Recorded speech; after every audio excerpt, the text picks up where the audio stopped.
கண்ணே நீ எங்கடா இருக்கிற கண்ணே? அம்மா நான் இங்கதாம்மா இருக்கேன்.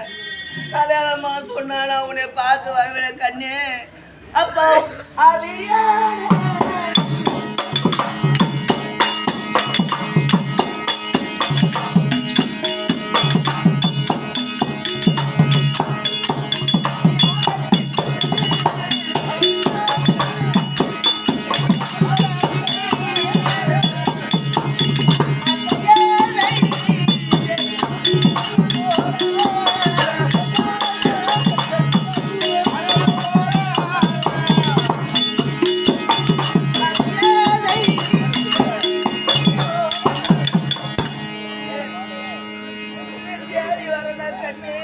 அப்பா அப்பா பாவி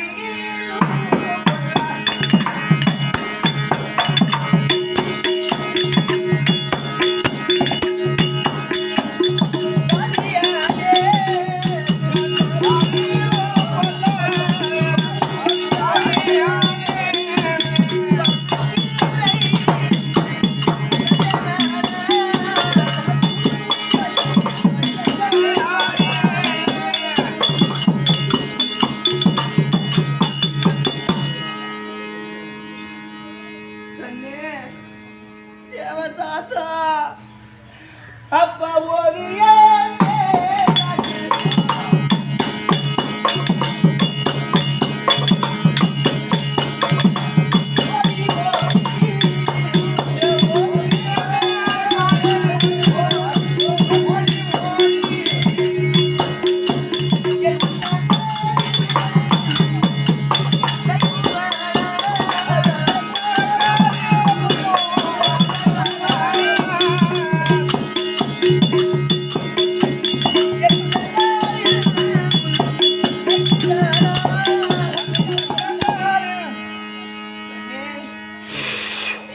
இருக்கிற கண்ணே தேடி தேடி காலெல்லாம் புண்ணா போதுற கண்ணே.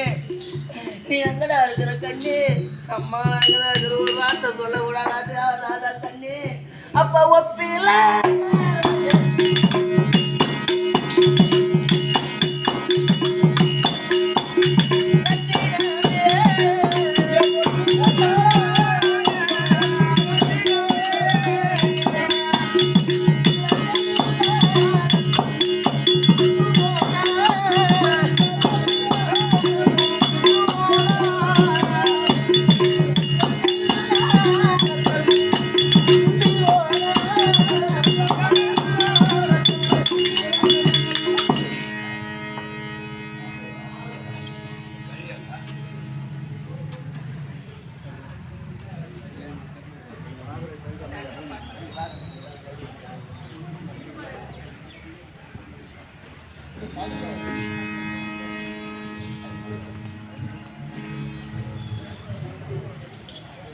இந்த வழியா தானே என் பிள்ளை போனான்னு சொன்னா. இந்த வழியா போய் பார்த்தா என் பிள்ளை எடுத்து கிடக்குற எனக்கு தெரியல. நான் போய் பார்த்தா என் பிள்ளை சேர்த்து எனக்கு தெரியல. இந்த வழியா போய்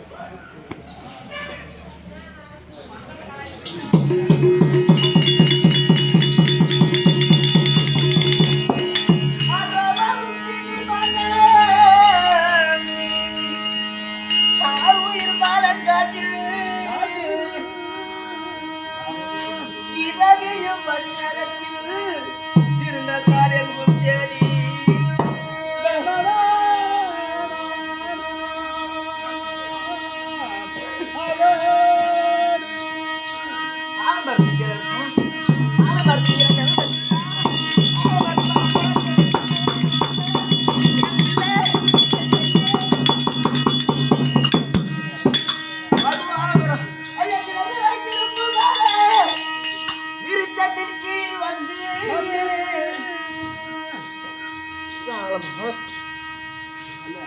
பார்த்தீங்க அது இருக்க என் பிள்ளை இருக்கா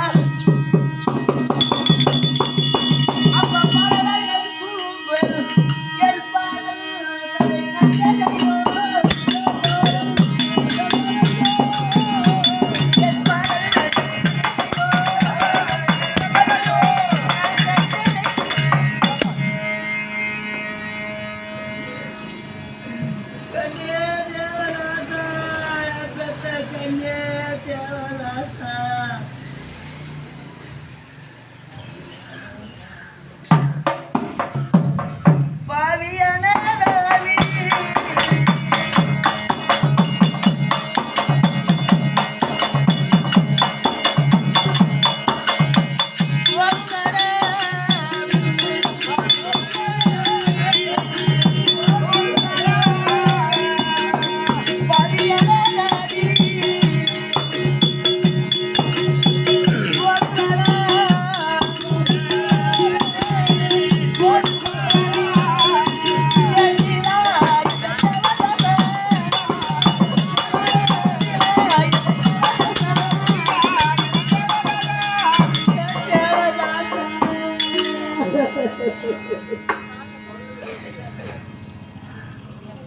மூத்திக்கு மொழியப்போ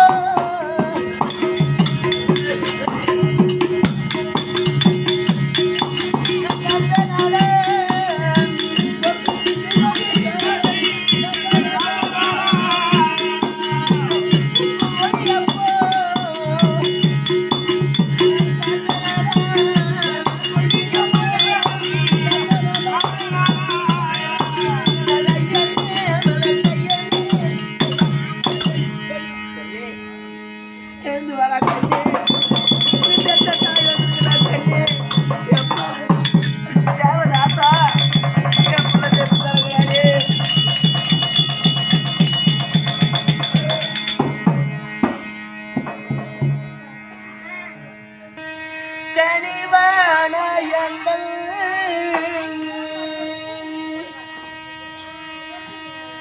கண்மணி உன்னை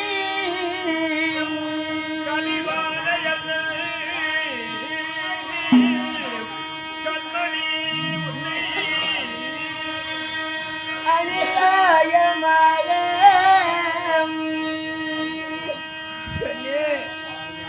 அறவும் திண்டே பணியால் அடைந்து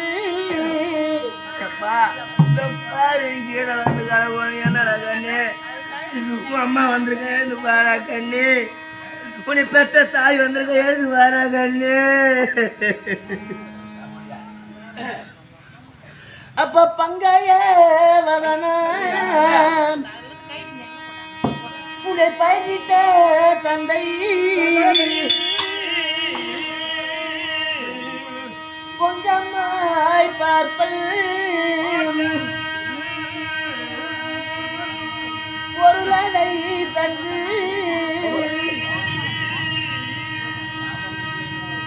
மங்கையூ உன்னை வீட்டிலும் காலம்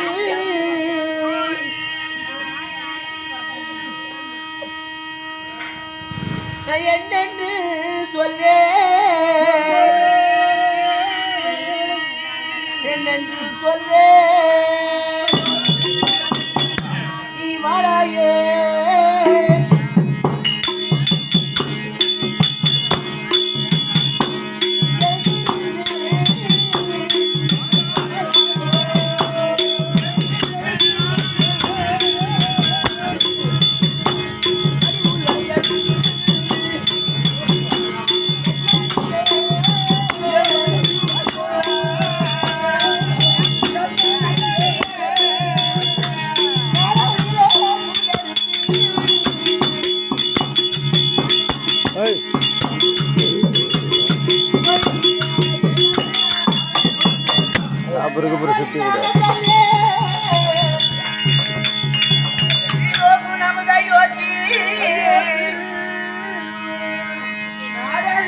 இறந்திருந்தால் இந்த நாளில மன்னர் எல்லாம்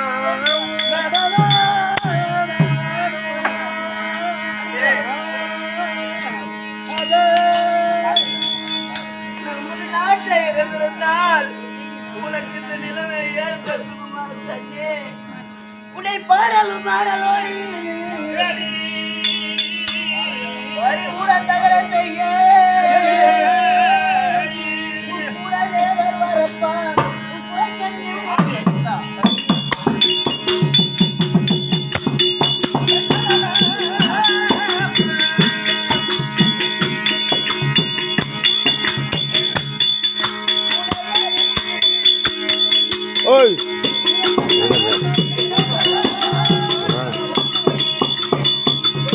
அது இல்லை நாங்கள் வாடா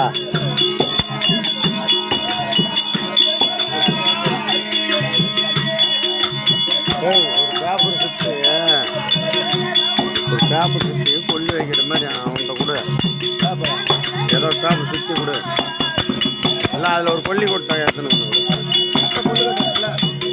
அதில் ஒன்று எடுத்து கூட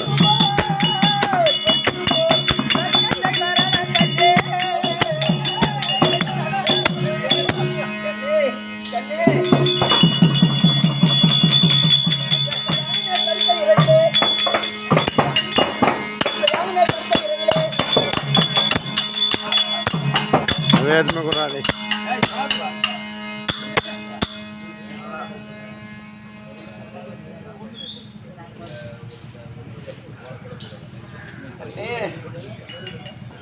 உன்னை இந்த கோலத்தில் பார்க்கணே உன்னை பெற்றெடுத்தோ உங்க அப்பா வந்து கேட்டாங்க என்னடா சொல்வேன் கண்ணே அம்மா உன்னை மகன் ஐயர் எடுத்து ஒப்படைத்தனே பிள்ளை எங்க மன வந்து கேட்டானா என்னடா கண்ணே சொல்வேன் என்னடா சொல்வேன் என்ன இப்படி தானே பூட்டியாரா நான் என்னடா பண்ண போறேன் கண்ணே சார் ஆளுகிட்ட கொடு ஐயர் ஏசுவாரே ஐயருக்கு வேலை செய்யறேன்னா ஐயருடைய ஐயர் வைவாரே விடுவதற்குள்ள ஐயர் வீட்டுக்கு போவாங்கன்னா என்னை பேசுவாங்களே எங்க வீட்டுக்காரருக்கு செய்து கொடுத்த சத்தியம் தவறுமே நான் என்ன செய்வேன் பச்சத்தலருக்கு செய்வேன்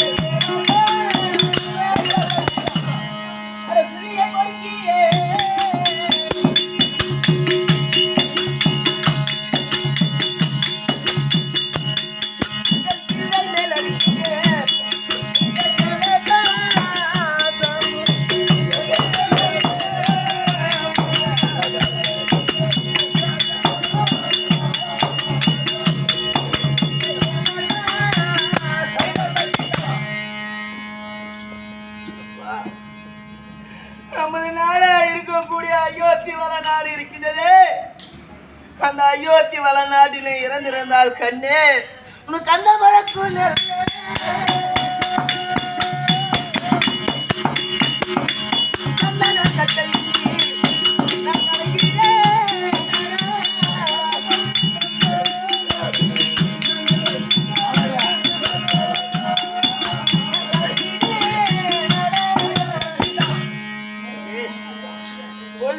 கண்ணே ஐயர் வீட்டுக்கு போகணும்டா கண்ணே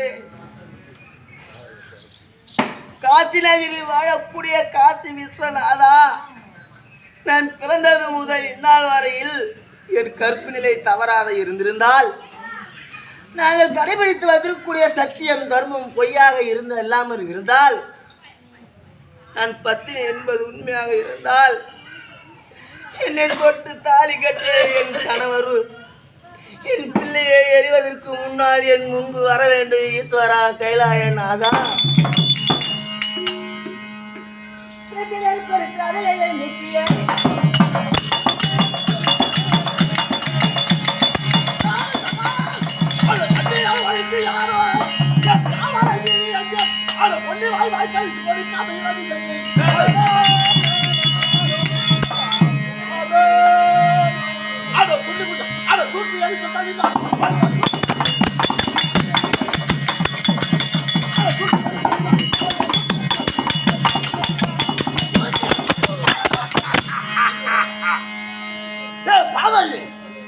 உனக்கு எந்த ஆணவம் எந்த அது கால் சொல்லல தள்ளி கால் பண்ண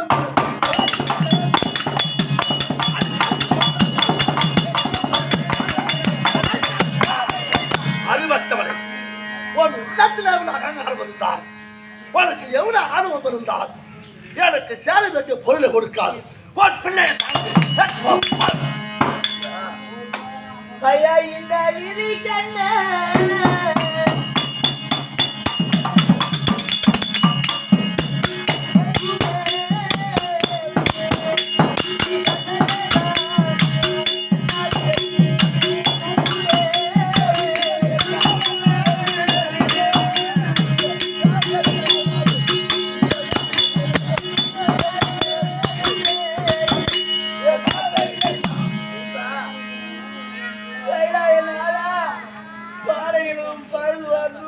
கோபலே கண்ணே, நான் பெற்ற பிள்ளைக்கு இந்த நிலைமை நேர வேண்டுமா கைலாயநாதா? ஐயா தன்னிடும் போரில் இருந்தார்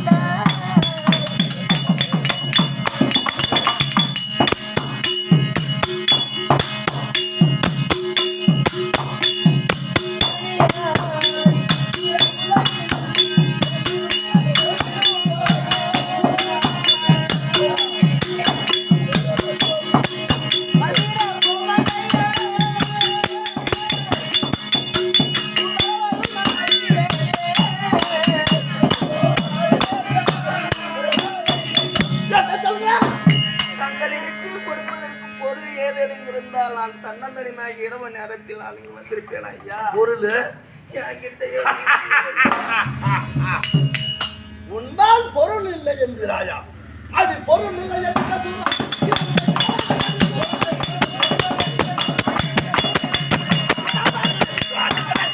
அறிவற்றோம் என்பால் அந்த பொருளும் இல்லை என்று அப்படி என்று என்பால் கரமாக பேசிக் கொண்டிருக்கிறாய். அது உரம் உண்டு உங்களுக்கு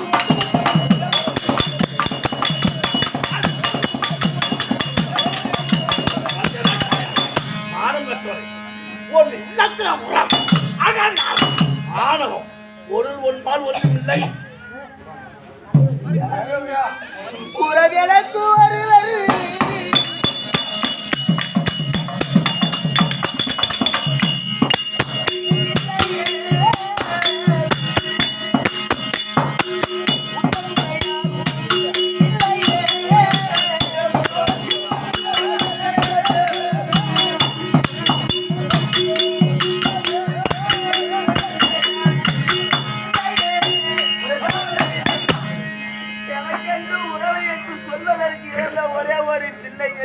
தேவதாசர் மட்டுமே ஐயா.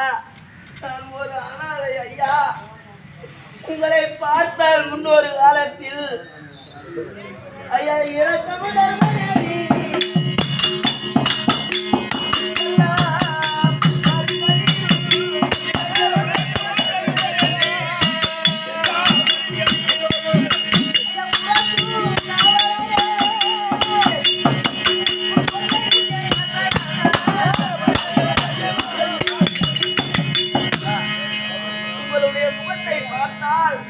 முன்னொரு காலத்தில் வருவோருக்கும் போவோருக்கும் வாரி வழங்கி கொடுக்கும் என வல்லலாக என்பது போட்டு தெரியாது.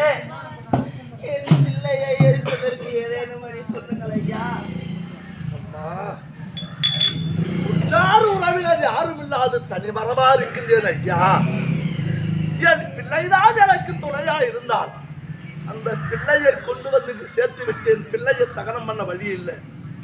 உங்களை பார்த்தால் உயர்ந்தவரா தெரிகிறது. இரக்கம் தருமம் எல்லாம் உணர்ந்த நீங்கள் ஐயா. என் பிள்ளை எப்படியாவது சுட வழி செய்யுங்கள். அப்படி இருங்க அம்மா. அம்மா பொன்னான தூர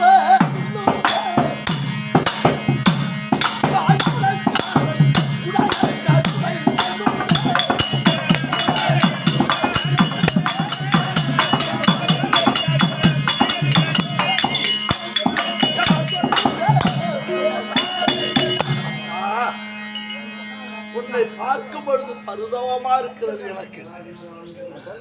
உற்றார் உறவினர் ஒருவர் இல்லாத ஒரு பிள்ளையை தன்னம் தன்மையாக அந்த பிள்ளையை மயானத்திலே சோதி 15 நாளிகளில் பேய் பிசாசு சூழ முடியாது இங்கு மயானத்திலே கொண்டு வந்து இந்த பிள்ளையை பரதவித்து எப்படியாவது இந்த பிள்ளையை இதை தீயிட்டு கொளித்து சாம்பலாக வேண்டும் அப்படி என்று எண்ணத்தோடு வந்திருக்கிறாய் அம்மா. உன் மீது எனக்கு இரக்கம் இருக்கு அம்மா. ஆனால் ஒரு நிபந்தனை அம்மா. அண்ணாதான் யாரை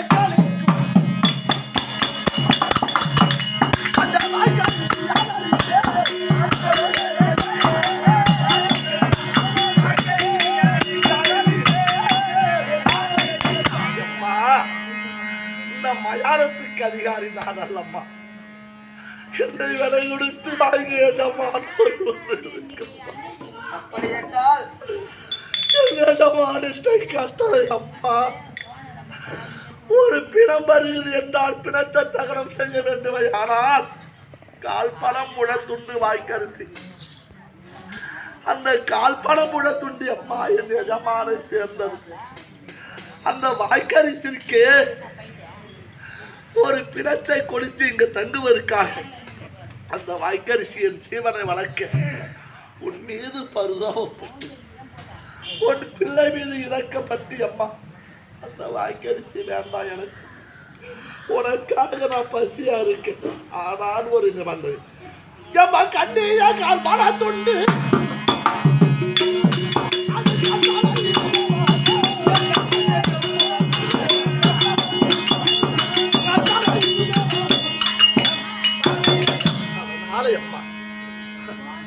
என் எஜமானுக்கு சேர வேண்டியது கால்படம் உடத்துண்டு.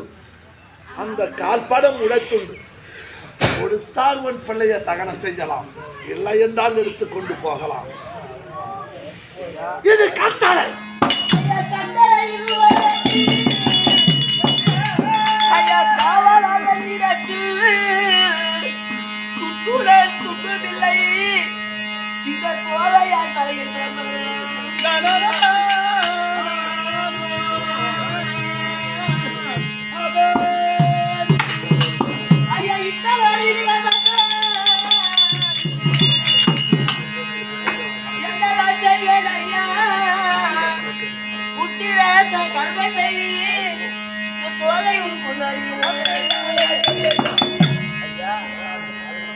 எனக்கு வழி இல்லாதவள் ஐயா, ஒரு வாய்க்கு வழி இல்லாதவள் ஐயா. எனக்கு சொந்த பந்த நேரம் இருந்தா என் பிள்ளைக்கு நான் எப்படி எப்படியெல்லாம் தகவல் செய்திருப்பேன் ஐயா. யாரும் இல்லாதவ ஐயா, நீங்கள் கட்டளை இருக்கா அந்த கட்டளைக்கு நான் எந்த பொருளும் இல்லை.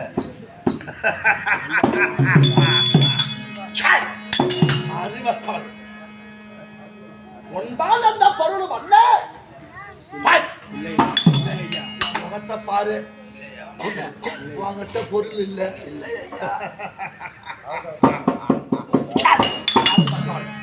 அது இந்த இல்லை என்றால் அது முன்னாடி திருக்கணித்து ஒதுதாக அறிவற்றவாய்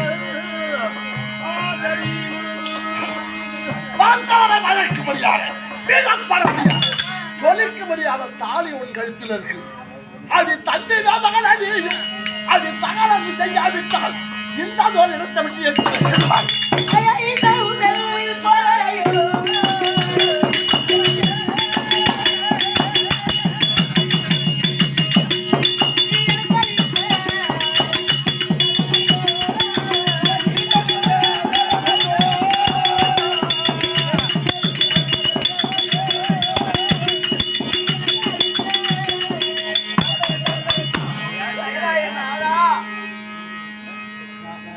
அன்று சுயவரத்தில் பலதேசத்து ராஜாக்கள் சூழ்ந்த சபையில் ஒரு மன்னவர் எழுந்து இந்த பெண்ணிற்கு திருமணம் செய்ய வந்திருக்கிறீங்களா அப்படி என்று பேசும் பொழுது என் தந்தையாக இருக்கப்பட்ட மதிதேய மன்னனாகப்பட்டவர், ஐயா ராஜ மன்னனே, என் பெண்ணாகப்பட்டது எப்பொழுது பிறந்ததோ அப்பொழுதே அது கழித்து ஒரு மாங்கல்யம் இருந்தது. சிவபெருமானிடத்தில் கேட்ட பொருட்டு, அப்பா மதிதேய மன்னா, இன்று உன் கண்ணிற்கு தெரிந்த மாங்கல்யமாகப்பட்டது இந்த பெண்ணை யார் ஒருவர் திருமணம் செய்கிறார்களோ அவர் கண்ணுக்கு மட்டுமே தெரியும் அப்படி என்று சொல்லிவிட்டு மறைந்தார். அதன் பிரகாரம் அந்த சுயவர சாலையிலே பிறர் தாரத்தை தாயாகவும் தங்கையாகவும் மதிக்கக்கூடியவர், சத்தியத்தை தவறாத இருக்கக்கூடிய ஹரிச்சந்திர வளலாகப்பட்டது என்று திருமணம் செய்தார். என்னை மாலையிட்ட என் கணவருக்கு மட்டுமே தெரியக்கூடிய மாங்கல்யம் கைலாய நாதா, இந்த காசி நகரை நான் எப்பொழுது அடி எடுத்து வைத்தாலோ அப்பொழுதே என் கற்பு நிலை தவறி விட்டதா? இது ஐயருக்கு அப்போதே என் கற்பு நிலை தவறி விட்டதா? காசி விசாலாட்சி காசி விஸ்வநாதா உன்னை கையெடுத்து கும்பிட்டேன், அப்பொழுதே என் கற்பு நிலை தவறி விட்டதா? கைலாய நாதா, கறி அறுத்து புசிக்கு ஒரு பறையின் பார்க்க என்ன செய்து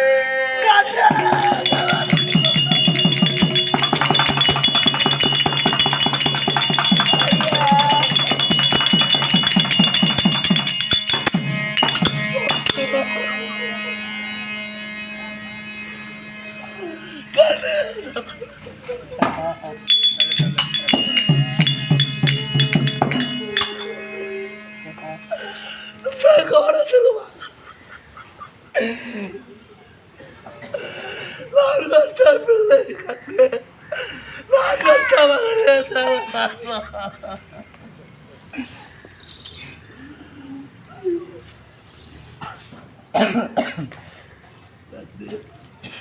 நான் பெற்ற மகனே, தந்தை வந்து நம்மை திருப்பி என்று கொள்ள மாட்டார், தந்தை நம்ம மீட்க மாட்டாருனாடா என்ன விட்டுட்டு போயிட்டப்பா. கண்ணே அழகரமலரும் யோதி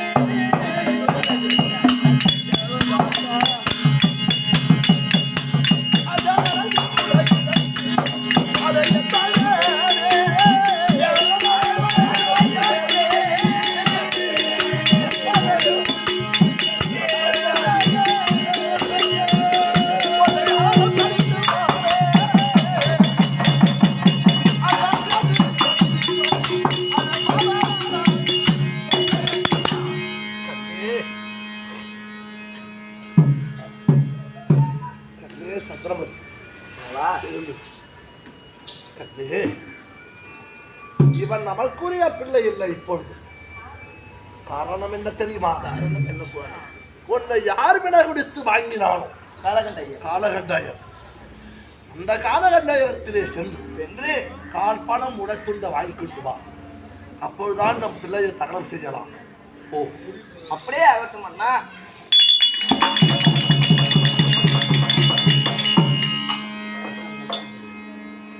சந்திரமதி அம்மையாகப்பட்டது. ஆமா. காலகண்டாயரை தேடி கொண்டு போக அப்போது விஸ்வாமித்திர பெரியார் பார்த்தார். ஆமா. ஹரிச்சந்திரன் எத்தனையோ சித்திரவதை செய்து பார்த்தோம். ஆமாங்க. அவன் எந்த வழியில் நமக்கு ஒத்து வரவில்லை. அப்படி என்று காசிமன்னன் மகளை கொண்டு வந்து அந்த அம்மா போக முடியாத வழியில கழுத்தை திரி போட்டு போயிட்டான். இந்த அம்மா மைக்கரிசி வாங்கிட்டு வரும் நேரத்தில் வழியில பிள்ளை கிடப்பதை பார்த்து நம் பிள்ளை தேவதாசன் அங்குதானே இறந்து கிடந்தான், இங்கு இருக்கிறான் எப்படி என்று தன் பிள்ளையாக நினைத்து வாரி தழுவி அழுது கொண்டு வந்தான். காசிமன்னனாக பட்டான். காவலரை விடுத்து என் பிள்ளை எங்கே காண போய் பாருங்கள் அப்படி என்றான். அந்த நேரத்தில் இந்த அம்மையாக பட்டது அந்த பிள்ளையை வைத்துக் கொண்டு கொண்டிருந்தார். காவலர் கொண்டு போய் காசிமன்னன் இடத்தில் ஒப்படைத்தார்.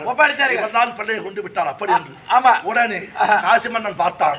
வீரபாகு தோட்ட இடத்திலே உன் மனைவி என் பிள்ளையை கொண்டு விட்டார், அவளை சிலைச்சாதம் செய்ய அடித்து கொண்டு போய் அப்படி என்று வீரபாகு கிட்ட சொல்ல வீரபாக பட்டவன் ஹரிச்சந்திரன் இடத்தில் முறையிட்டார். சந்திரபதியை கொண்டு வந்திருக்கிறார்.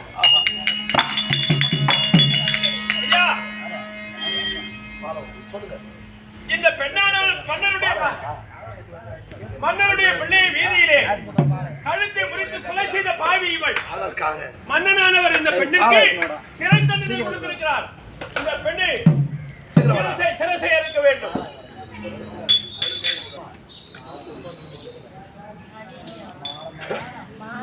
என் எஜமான் உனக்கு மரண தண்டனை விதித்திருக்கிறான்.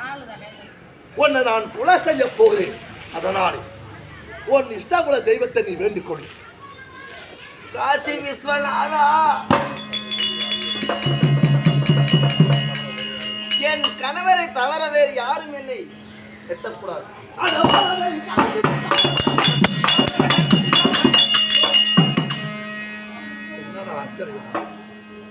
கரத்திலே மாலை பிடித்து வெட்ட போகும் நேரத்தில் இவள் கழுத்திலே மாலையாக விடுகிறது. அதனாலே நான் கொண்ட சத்தியத்தை தவறப் போவதல்ல, இவளை கொண்டே தீர்க்க போகிறேன்.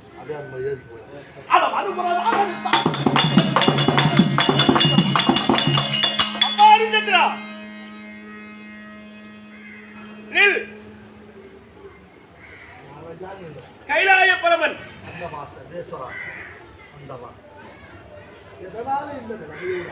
ஹரிச்சந்திரா, விஸ்வாமித்திரருக்கு வசிஷ்ட மகாமுனிவருக்கு ஒருவருக்கு ஒருவர் போட்டி வந்தது. பூலோகத்து கண்ணிலே மனித பிரிவிலே பொய் சொல்லாதவர்கள் இருக்கிறார்களோ என்று மன்னன் தெய்வ இந்திரன் கேட்க, என் மாணாக்கன் பொய் சொல்ல மாட்டார் என்று வசிஷ்டன் சொல்ல, மனிதனாக பிறந்தவன் ஒரு கால் பொய் பேசாது இருக்க முடியாது என்று விஸ்வாமித்திரன் பதில் உரைக்க, ஒருவருக்கு ஒருவர் பொய் வாங்குகிறேன் என்று விஸ்வாமித்திரன் பலவிதமான கொடுமைகளை எல்லாம் செய்து உன்னிடத்திலே பொய் வாங்குவதற்காக வந்த விஸ்வாமித்திரனாலே பெறும் நீ துன்பத்துக்கு ஆளானாய். நீ காட்ட இந்த மயானம் இருக்கிறது. அதனால்தான் விஸ்வாமித்திர பெரியார் ஓடிக்கொண்டிருக்கிறார். ஆமாம், வசிஷ்டன் வெற்றி அடைந்தார், நான் தோல்வி அடைந்தேன் அப்படி என்று விஸ்வாமித்திர பெரியார் ஓடிக்கொண்டிருக்கிறார். இதோ நீ காத்த மயானம் இருக்கிறது, இது சுடுகாடு அல்ல. மறுபடி ஆண்டவா, அப்படியானால் உலகத்தை காக்க முடியாத பரம்பொருளே உண்மைதான். சிவ ஜீவநாயகனா இருக்கிற நீங்கள் முதல்ல என் பிள்ளை கண்ணே எழுந்துப்பா. ஓ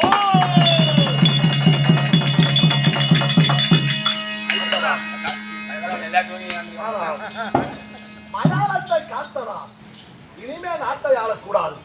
என் கரத்திலே சுடுகோலை பிடித்தவன் ஆட்சிகோ செங்கோலை பிடிக்க கூடாது. அதனால எனக்கு வேண்டாம் சாமி. ஹரிச்சந்திரா, நீ காத்தது இருக்கிறது சுடுகாடு அல்ல, மயானம் அல்ல, தேவர்களுடைய யாகஜாலை. யாவங்க செய்ய முடியும் யாகஜாலை. சரி, இது மயானம் அல்ல. அதனால் நாட்டை நீ முடிப்படையலாம், இந்த நாட்டை நீங்க ஆளலாம்.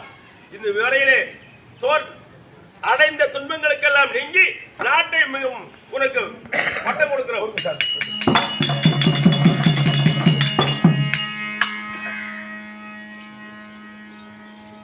இந்த விதமாக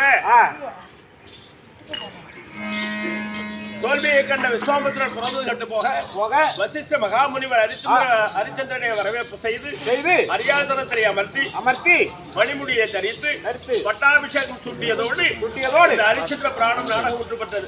இப்ப நாடகத்தை ஆடினோரும் பாடினோரும் காதால் கேட்டோரும் சாரோப சாயுத்தம் சொல்ற 4ஆம் பதிவடை கடந்து சுபேச்சயம்.